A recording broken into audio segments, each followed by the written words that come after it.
Good evening. Welcome to World News. I am Wisdom Onisi. First, the headline. 6 schools still inaccessible, says Bano government. Equatorial Guinea tells World Court Gabon's claim on island is unattainable.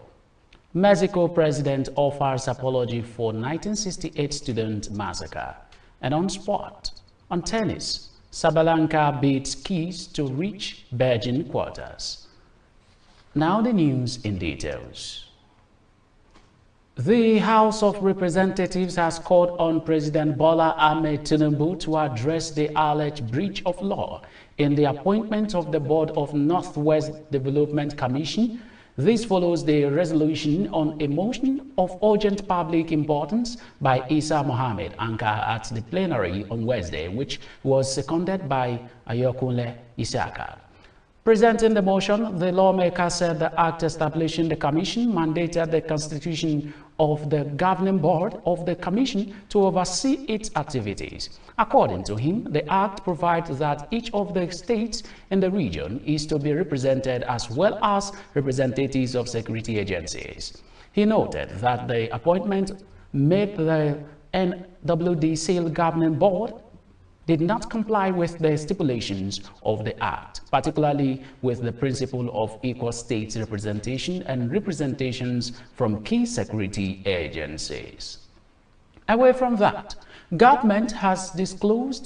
Borno State government has disclosed that 6 public schools were still inaccessible and can't be used for learning following the devastating flood that ravaged Maiduguri and its environs last month. The Commissioner for Education, Science and Technology and Innovation, Lawan Abba Wakibe, disclosed this while receiving a donation from NGOs, the Center for Advocacy, Transparency and Accountability Initiative, and other stakeholders to support school children affected by recent floods in Jere and Maiduguri. Wakibe lamented that the recent disaster has left a huge setback on the education calendar in the state, noting that government has initiated a damage assessment to all destroyed school infrastructure. He also promised that the state government would soon put measures in place to enable children to return to classroom as soon as possible. We also have you know that the national leadership of the Academic Staff Union of University, ASU, is expected to meet today, Thursday, in the Federal Capital Territory FCT, Abuja. The meeting is coming after a series of pre-strike notice issued to the federal government by the union over the inability of the government to fulfill previous promises. ASU, on September 24th, issued the federal government a 14-day strike notice with a vow to shut down the nation's universities if their long-standing grievances were not addressed. The 14-day ultimatum followed a previous 21-day notice issued by the union on August 18, demanding that the government should address their demands. At the meeting today, ASU is expected to deliver a State of the Nation address. There is uncertainty, especially among students, of an impending strike. When we return, news from other parts of Africa. Stay with us.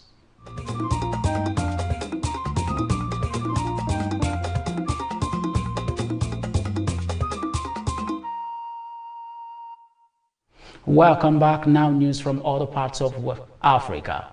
The government of Germany has released an additional regional contribution of 24 million euros, that is 44.2 billion naira, to its humanitarian assistance in the Sahel and Lake Chad Basin region to support people affected by the severe flood disasters. Lake Chad, a freshwater lake located in the Saharan zone of West Central Africa at the conjunction of Chad, Cameroon, Nigeria, and Niger, is situated in an interior basin formerly occupied by a much larger Asian sea that is sometimes called Mega Chad. By taking up its responsibility as one of the largest humanitarian donors, Germany said it stands by Nigeria and other African countries' side in these times of need. So far, the total German Humanitarian assistance in the Sahel and Lake Chad Basin region amounts to 100 million euro, that is 185 million naira in 2024. Away from that, also have you know that Equatorial Guinea asked judges at the International Court of Justice to reject Gabon's claim to several islands in potentially oil-rich waters in the Gulf of Guinea. The African neighbors, both significant oil producers, have asked the United Nations to top cut to settle a dispute centering on the tiny island of Mbaniel, less than a kilometer, about 1,000 yards long, off the coast of Gabon. The conflict has been going on since 1972, when Gabon's army drove Equatorial Guinea soldiers from Mbaniel. Gabon has since set up its own military presence on the virtually uninhabited island of just 74 acres, that is 30 hectares. But the dispute lay dormant until the early 2000s, when the prospect of oil rekindled interest in the Gulf of Guinea. In 2016, after years of mediation by the United Nations, the country signed an agreement that would ultimately let this ICJ, also known as the World Court, settle the dispute. Equatorial Guinea bases its claim on the island on 1900 Convention dividing up French and Spanish colonial access in West Africa. Gabon, meanwhile, says the ICJ should base its judgment on another agreement from 1974. Equatorial Guinea says the document Gabon has offered as proof for the 1974 agreement is unsigned and not an original. Now we move to other parts of the world after this break. Please stay with us.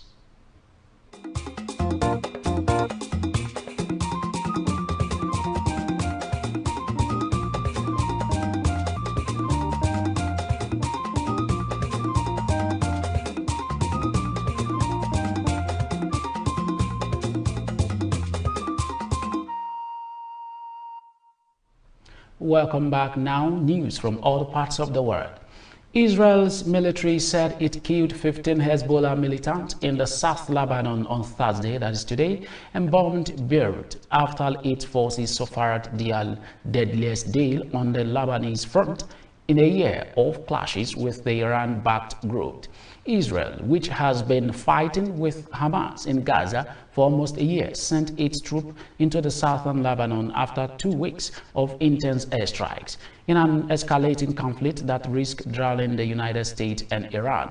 On Thursday, Israel's military said it had eliminated Rahi Mostata, the head of the Hamas government in Gaza, along with senior security officials Hamal al-Sarraj and Sami Odeh, in the strike 3 months ago. In Lebanon, an airstrike on the municipality building of the southern Lebanese town of Brent Jai killed 15 Hezbollah members, Israel said. Lebanon's health ministry said the death toll in the Beirut strike had climbed to 9, and the Islamic Health Authority, a Hezbollah-linked civil defense group, said even 7 of its staff, including 2 medics, had been killed. Also, have you noticed that Mexican President Claudia Sheinbaum offered an official apology Wednesday for the massacre of students by the army in 1968 in one of her first acts after taking office. October 2nd will not be forgotten. Sheinbaum, a former student activist who calls herself the daughter of 68, declared on the anniversary of the massacre. According to official figures, 30 people died when security forces opened fire at students holding a peaceful rally in the Tlaxcala district of Mexico City, days before the country hosted the Olympic Games. Giving her first news conference after being sworn in Tuesday as Mexico's first woman president, Sheinbaum said that a decree should be issued describing the killings as a crime against humanity. Away from that, Iran resumed flight at its airport on Thursday, state media revealed, after a brief suspension following its missile attack on Israel. The Islamic Republic launched 200 missiles at the Israel on Tuesday evening, marking its second ever direct attack on its sworn army, following a missile and drone attack in April. Both domestic and international flights were grounded for security reasons until 5 a.m. on Thursday. Iran's Civil Aviation Organization spokesperson Jafar Zazalu confirmed the resumption, citing the lifting of the restrictions. Up next is business. Please stay with us. This is Hillstv. Quality broadcasting is what we'll bring to you. Now we be this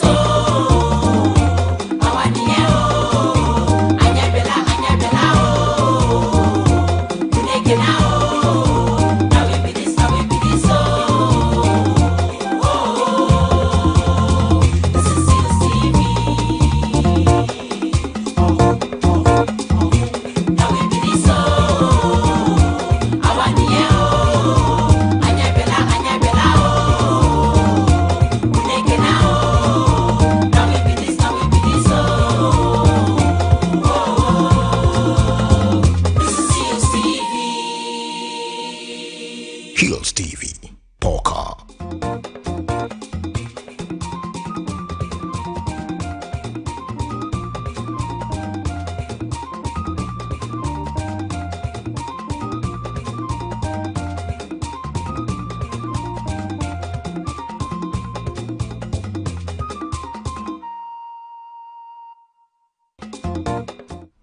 Welcome back now to business news. Nigerian government has introduced new fiscal incentives to boost foreign investment in Nigeria's oil and gas sector. The two incentives were unveiled by the Minister of Finance and Coordinating Minister of the Economy, Wale Edun, in a statement on Wednesday. According to the statement by the Finance Ministry and signed by the Director of Information and Public Relations, Mohamed Manga, said the incentives are aimed at revitalizing Nigeria's oil and gas sector. It also announced that the importation of key energy products and infrastructure, including diesel, feed, gas, liquefied petroleum, gas, compressed natural gas, electronic vehicles, liquefied natural gas infrastructure, and clean cooking equipment would no longer require value-added tax payment. Still on business news, the beloved U.S. office property market may be bottoming out, analysts told Newsbed, pointing to a string of sales of stressed properties at big discount over the last quarter that have helped set a new pricing benchmark. The U.S. office property market has been hit since the pandemic by higher interest rates and has made office workers worked from home. Prices from office buildings have fallen 12.4% year over year as of the second quarter, according to the ROCA Commercial Property Price Index, causing speculation about when a bottom in the market would be reached. Still to come is sport. Please stay with us.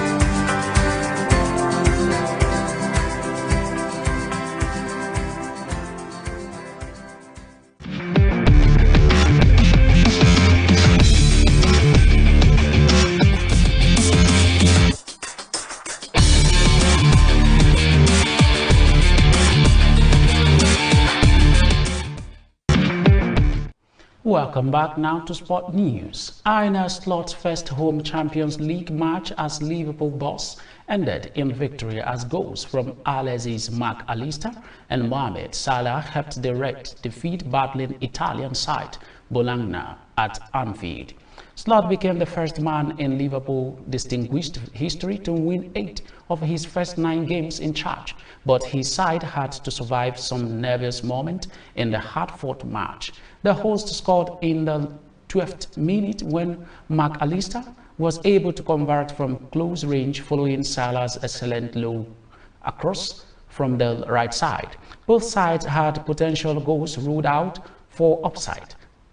Thijs Dallinga for Belengal and Darwin Núñez for Liverpool before the Italians in the first ever Champions League campaign and only their second time in European football top competition ended the first half well. Still on sport news, Inter Miami forward Lionel Messi scored twice in a 3-2 win against Columbus Crew to help the club to win the MLS Supporters Shield for the first time. The Argentina player Michael opened the scoring with a close-range finish and doubled the away side's head in first half stoppage time with a stop-line free kick.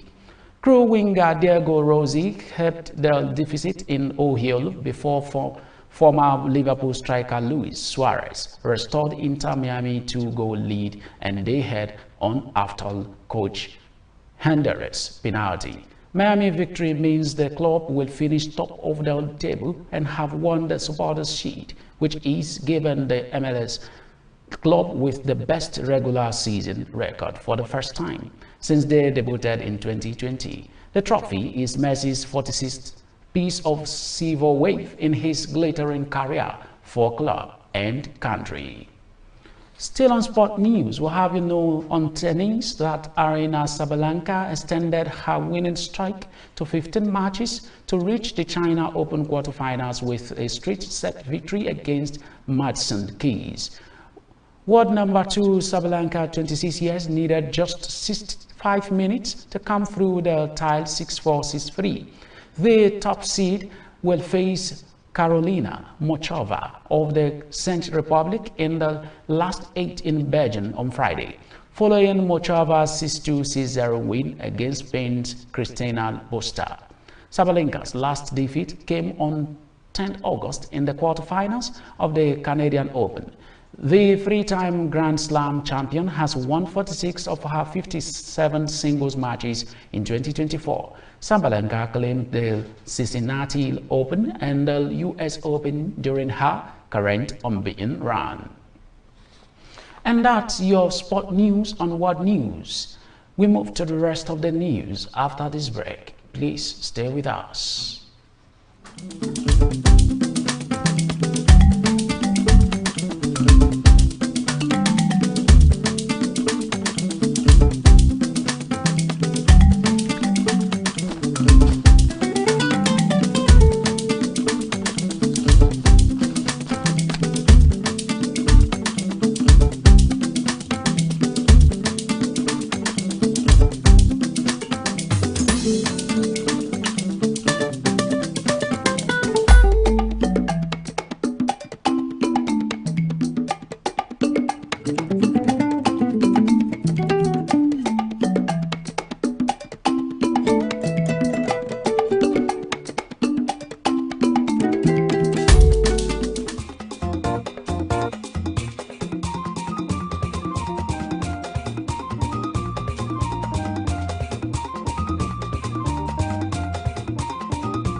Welcome back. Now the rest of the news. 8 U.S. states are asking to ban non-citizens from voting, even though it is already illegal. And critics say it is part of a plan by Donald Trump and his Republican allies to challenge the presidential election result if he loses again on November 5th.